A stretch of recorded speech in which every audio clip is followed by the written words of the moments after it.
Bentornati a questa terza puntata di Cosa c'è sotto. Io sono Vito Lore e qui a fianco a me ho Fabrizio Campanelli. Allora, l'altra volta, se vi è in qualche maniera interessato quello che abbiamo fatto, avete una buona ragione per continuare a seguirci. Innanzitutto, se non avete già fatto, direi che dovrebbero iscriversi al canale, attivare la campanella, che è fondamentale, le cose così. Dopodiché dovete, qualora gli piacesse il video, magari lasciare un like. Ci sta. E potrebbe essere una buona idea. Anche due. Un apprezzamento, ma soprattutto scriverci nei commenti. Esatto. Cosa devo commentare? Proposte, idee, commenti, approfondimenti giudizi. che comunque ci saranno e tante cose. Intanto ci siamo lasciati l'ultima volta su Jurassic Park e non abbiamo esaurito ancora tutto quello che c'era da vedere, anche perché ci sarebbe da vedere un film intero. Esatto, però non riusciremo a far vedere tutto il film, però ci interessa far vedere una scena ancora, in particolare il commentare, perché ci sono degli elementi che possono essere interessanti da analizzare.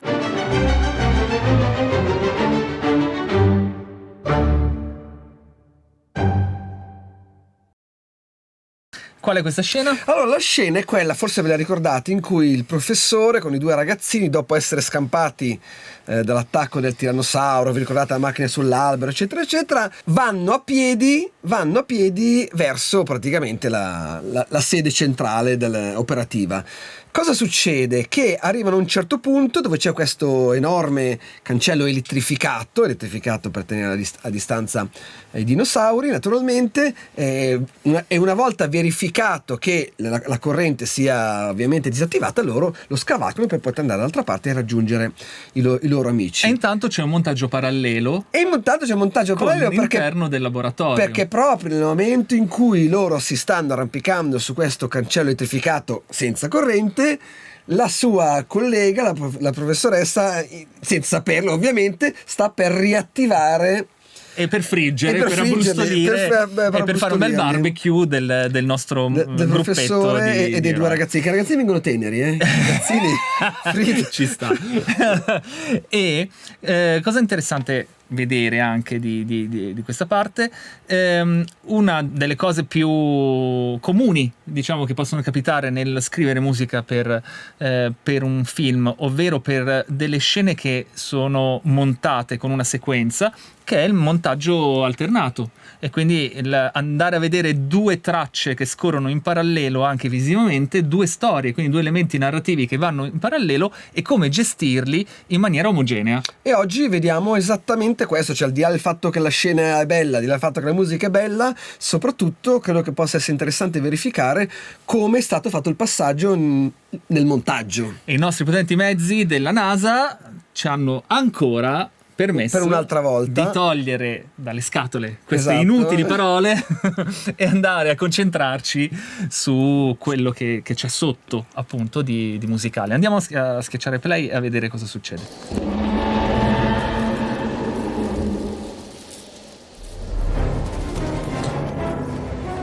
Ecco, iniziamo a vedere qua subito che abbiamo il momento in cui il nostro gruppo inizia a percepire il pericolo. Questo me l'hai bruciata, la volevo dire io. No, vai.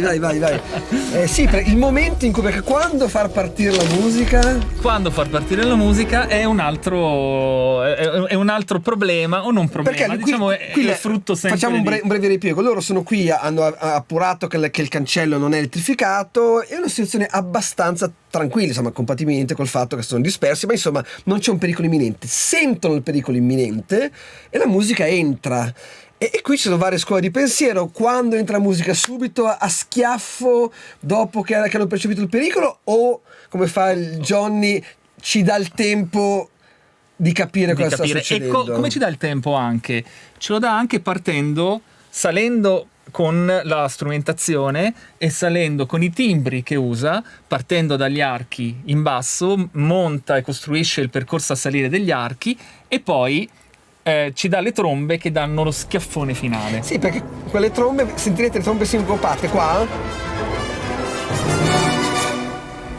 Ecco. Perché il fatto che queste trombe siano sincopate, quindi che non vadano insieme con tutto il resto, ti dà proprio quell'idea dell'incalzante, quell'idea del pericolo, insomma, della... Esatto. E qui abbiamo anche un cambio di tempo. Questo è fondamentale, questo Johnny lo fa praticamente sempre, ve lo facciamo notare adesso e poi lo guarderete anche dopo.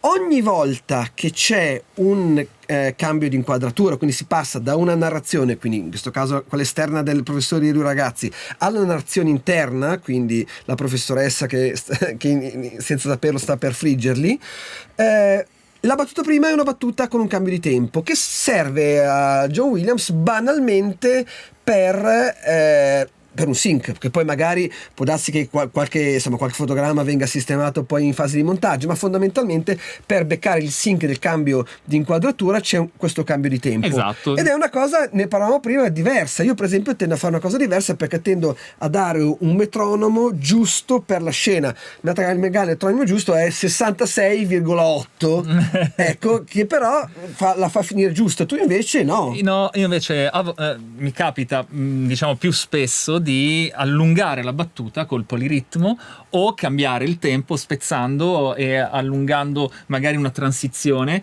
ma perché questo? Perché suonato dall'orchestra può risultare un po' più facile uscire, non seguire meccanicamente il tempo che comunque loro hanno in cuffia, perché ricordiamo che quando si registra l'orchestra per un film tutti gli orchestrali hanno il click in cuffia, il click che è stato programmato su una tempo track preventivamente dal compositore, e però se si esagera con i rallentati si può perdere un po' il sync, mentre se tengo la battuta in tempo e aggiungo con dei ritmi aggiuntivi, quindi spezzando il tempo, allungando in questo modo la transizione musicale, non faccio uscire gli orchestrali dal tempo precedente e quindi risulta un pochino più facile. Ecco, potremmo aggiungere che fino a una trentina d'anni fa e poco più non si usava il click in cuffia. Esatto. Il direttore dirigeva veramente, insomma, con gli streamer, quindi passava sullo schermo una striscia verde, una barra verde che avvisava quando c'era quel cambio di tempo o l'accordo doveva arrivare su quell'inquadratura particolare. Projection screen are a visual guide for the conductor to synchronize with the music score.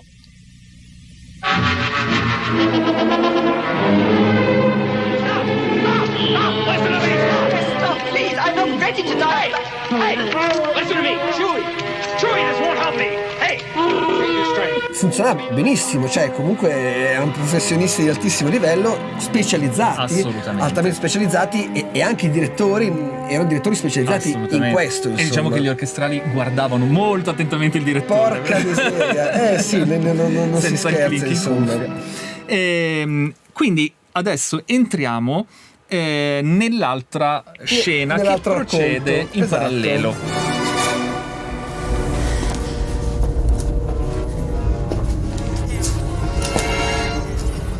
Ecco, avete sentito come abbiamo cambiato completamente lo scenario e siamo passati anche musicalmente da un pezzo molto ritmico, molto incalzante a questa serie di cluster fatti volutamente per non darci, come detto in parte anche la volta scorsa, non darci nessun centro di riferimento, nessun centro tonale di riferimento, che però danno anche il senso del mistero, no? Questi archi. E che cosa dà il senso del mistero?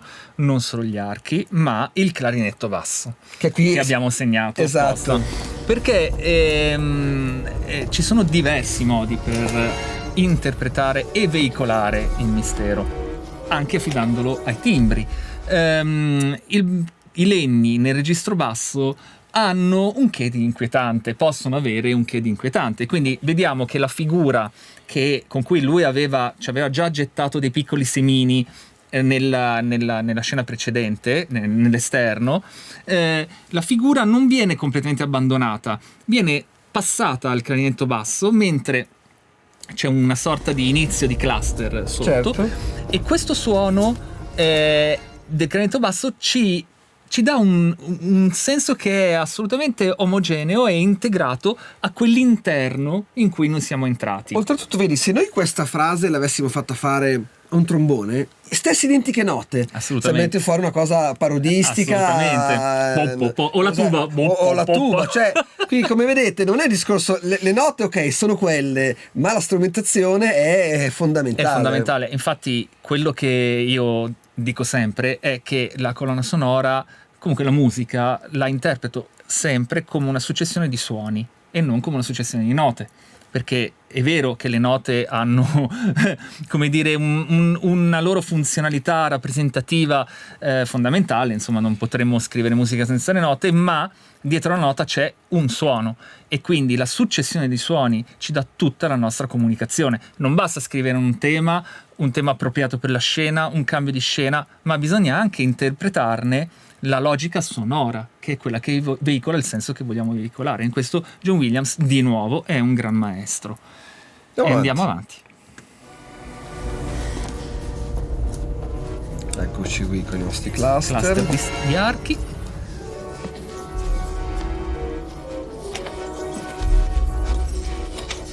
Terzinato sotto. Ecco, ecco, avete visto qui, questo è il cambio, quindi il cambio anche lo facevo notare prima, no? La parte dinamica, lo sforzato e subito diminuendo, perché cosa ci serve? Adesso stanno dando le indicazioni alla professoressa, le stanno dicendo guarda su perché troverai quei cavi, seguili per andare dove lei deve andare. Esattamente. Come ottiene questa cosa Johnny? Ci dà il colpo. Infatti ricordiamo cos'è lo sforzato, perché certo, non lo sa, giustamente. è un attacco del suono forte e che immediatamente dopo, esatto, come col gesto orchestrale, viene fatto così, tipo, no? Esatto, sì. Ecco. Viene. E dopodiché quindi questa cosa cosa ci fa? Ci fa guardare su con lei, cioè adesso torniamo indietro di qualche secondo e vediamo, e vedrete che il nostro sguardo andrà su con lei mentre diminuisce improvvisamente il suono, anche perché la parte ritmica si è fondamentalmente azzerata, insomma. Qui abbiamo comunque un'espansione, eccola qua, dobbiamo guardare questo tubo che dobbiamo seguire, ecco. E alla fine del tubo ecco che i brass ha ripreso, ridanno l'uscita, no? Quindi è attacco, man mano diminuisce mentre sale l'inquadratura e poi quando ci riporta di nuovo al seguito. Ci porta di nuovo al seguito, dove abbiamo ancora un altro ostinato. Ricordiamoci che lei sta andando a cercare l'interruttore generale della corrente, che però potrebbe uccidere i suoi amici. Lei evidentemente non lo sa, ma noi spettatori sì. Ecco perché ci porta da questa fase di estrema incertezza. Ancora vedete anche qui un 2/4, ancora un cambio di tempo, giustamente prima del cambio di inquadratura per l'ennesima volta. Ci porta quindi dalla fase più di sospensione di prima a questa che invece che è proprio pura azione, insomma. Esattamente, quindi andiamo avanti, vediamo cosa c'è dopo i tubi. Ecco, qui siamo arrivati all'ennesimo cambio. Come ce la mostra Williams questa scena? Loro stanno salendo, ce la mostra innanzitutto con un ostinato degli archi, vabbè, il tempo di 5/4, ma soprattutto la cosa che più ci interessa è questo flauto e clarinetto che fanno questa dissonanza per tutta la frase, praticamente a distanza, si spostano a distanza di un semitono, quindi dando assolutamente quel senso di stridore, no? Perché ricordiamo che il semitono è centrale nella comunicazione della inquietudine, del pericolo, della minaccia, anche della seduzione.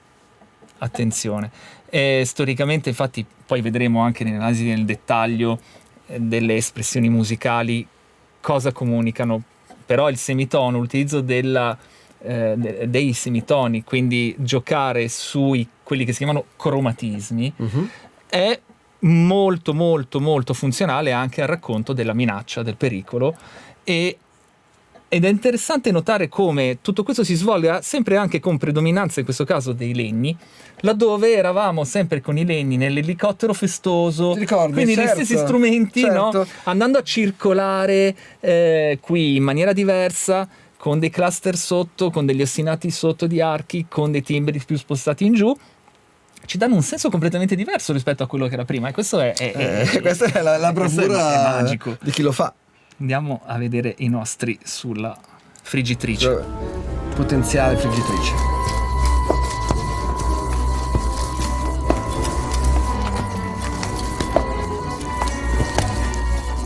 Ecco, e quindi vediamo sulla zona bassa dell'orchestrazione procedere innostrato con questa circolarità che gioca molto sui semitoni.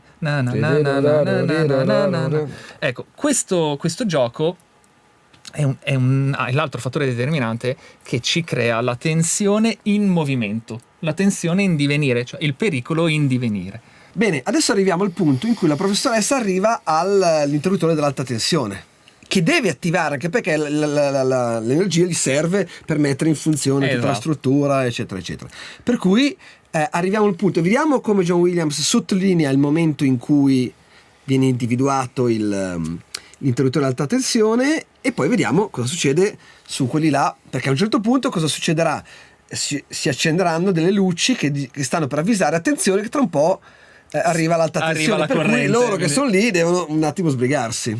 Perché ricordiamoci che quando nei film deve succedere qualcosa, ce lo spiegano molto bene, tipo c'è un lampione grande quanto una casa che inizia a girare per dire guarda che sta per arrivare il pericolo.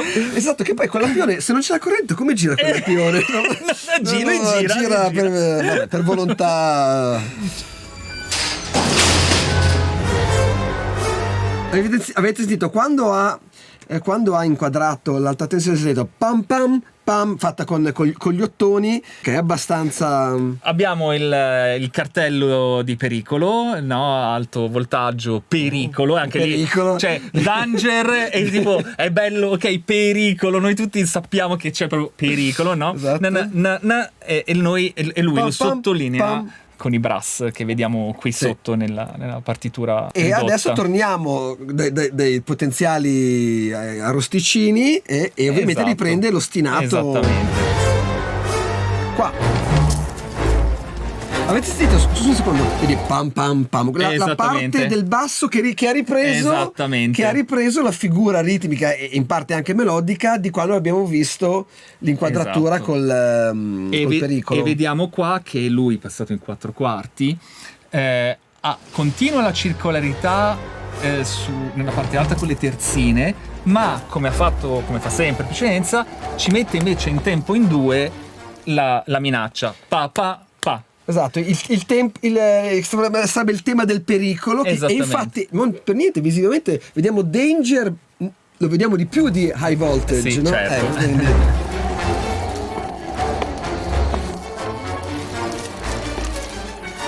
E qui il classico della tensione, certo, che arriva, il pericolo avanza, dobbiamo avere un senso di crescita della tensione, in qualche maniera.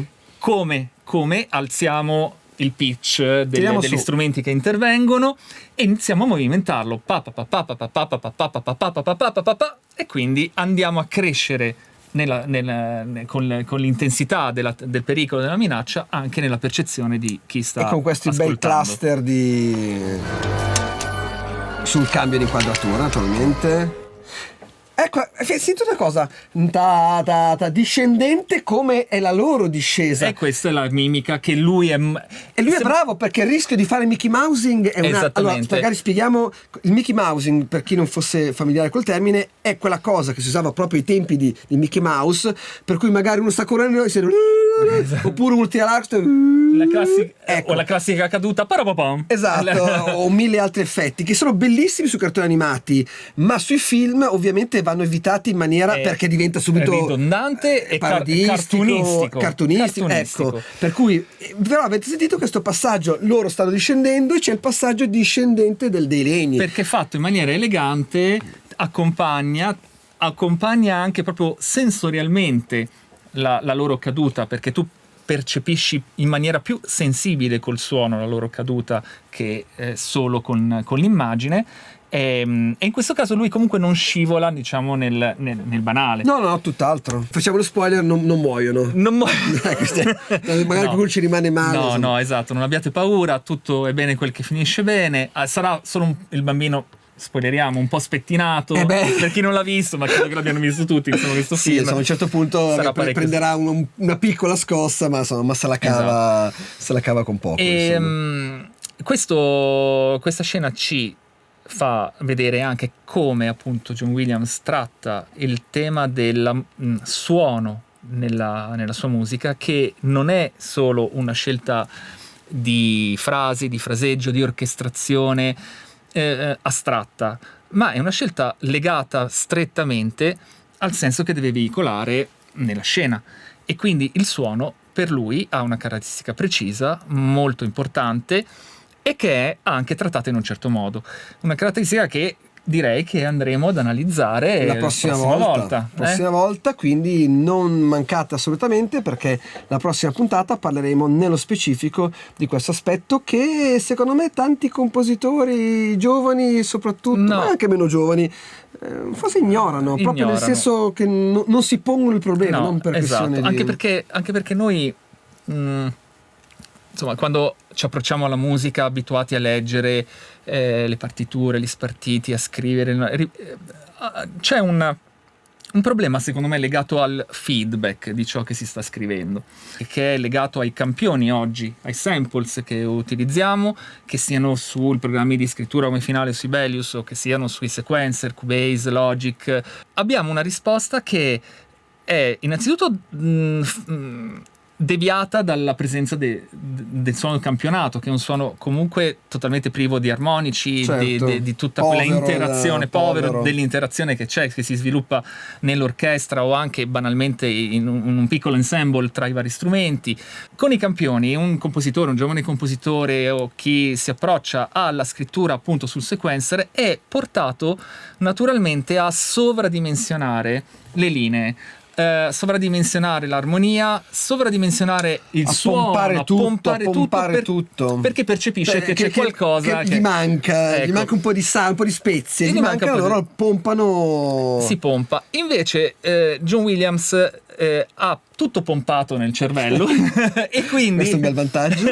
E quindi lui fa la cosa più corretta, ovvero scrivere i temi, come io amo ripetere sempre, in senso orizzontale e non verticale, ovvero lui si interessa delle linee. Abbiamo visto come fa circolare le linee, sotto alle quali ci sono le armonie, ma le armonie vengono create direttamente dall'incrocio delle linee.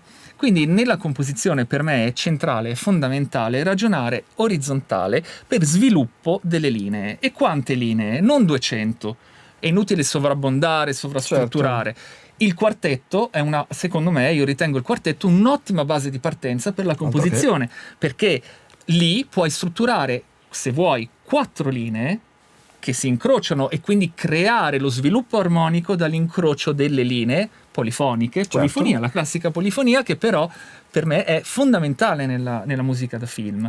E dall'incrocio di queste linee, di queste voci, ricavare poi tutto il resto dell'orchestrazione, come fa lui. A volte doppia le viole con i legni, doppia i contrabbassi magari col clarinetto basso, col controfagotto, e quindi andare a sovrastrutturare tutti gli altri strumenti senza essere ridondanti, ma funzionali alla caratteristica sonora che lui vuole veicolare. Assolutamente.